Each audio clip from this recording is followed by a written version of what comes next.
Olá, meus amigos do canal História em Minutos. Hoje eu gostaria de estar falando com vocês sobre o feudalismo. O feudalismo predominou na Europa durante toda a Idade Média. Acompanhe comigo um pouco desse período. A partir do século X, várias regiões da Europa sofreram uma crise generalizada, a qual estão associadas à desestruturação do Império Carolíngio e às invasões viking e muçulmanas, entre outras. Nesse contexto, um clima de insegurança se espalhou por várias partes da Europa. Houve uma grande migração das cidades para o campo, caracterizando um processo de ruralização.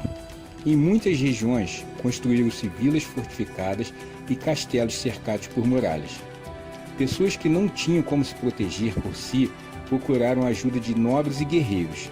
Diversas sociedades da Europa Ocidental, entre os séculos X e XIII, têm características comuns entre elas, e elaborou-se um conceito para identificá-las e explicá-las. Esse conceito é conhecido como feudalismo, um sistema de organização econômica, social e política, baseada nos vínculos de homem a homem, subordinados uns aos outros por uma hierarquia de vínculos de dependência. Durante o predomínio do feudalismo, os governos centralizados da Europa Ocidental enfraqueceram-se. O poder político passou a ser dividido com os senhores feudais, detentores de grandes extensões de terras que governavam seus domínios, exercendo autoridade administrativa, judicial e militar. Os vários núcleos de poder político estavam ligados por laços estabelecidos entre membros da nobreza a partir da concessão de feudos.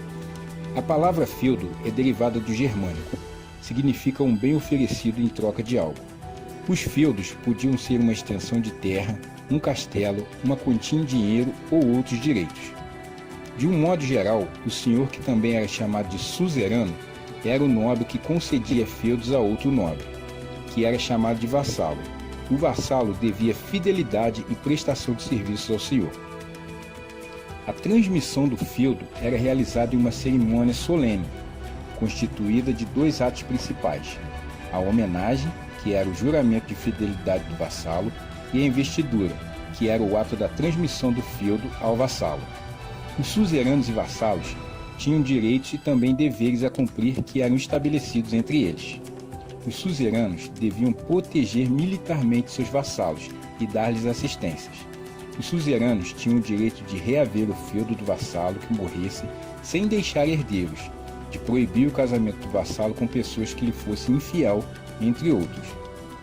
Já o vassalo deveria prestar serviço militar ao suzerano, libertá-lo caso fosse aprisionado por inimigos, comparecer ao tribunal presidido pelo suzerano toda vez que fosse convocado, entre outras obrigações. A sociedade feudal era dividida basicamente em três ordens principais: os nobres, que basicamente eram os detentores das terras, o clero, que eram a ordem dos membros da Igreja Católica, e por último os servos, que eram a maioria da população camponesa. Os servos realizavam os trabalhos necessários à subsistência da sociedade. Na sociedade feudal, predominou a produção de bens agrícolas e pastoris, que tinha como principal unidade produtora o senhorio, que basicamente era uma extensão de terra, e a servidão, que era a forma de trabalho. O senhorio tinha um tamanho médio que variava de 200 a 250 hectares. Eles eram divididos em três grandes áreas: os campos abertos, também conhecidos como terras comunais, que eram os bosques e pastos de uso comum.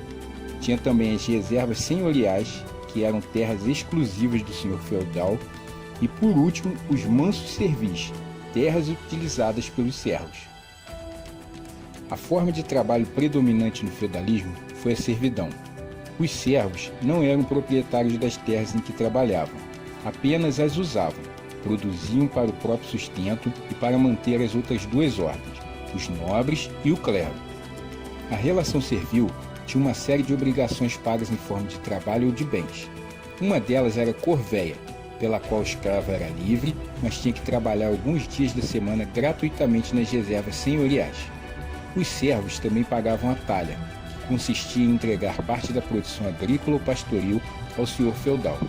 E por último, o servo ainda pagava banalidade, que era o pagamento de uma taxa pela utilização de equipamentos e instalações do senhorio ao senhor feudal.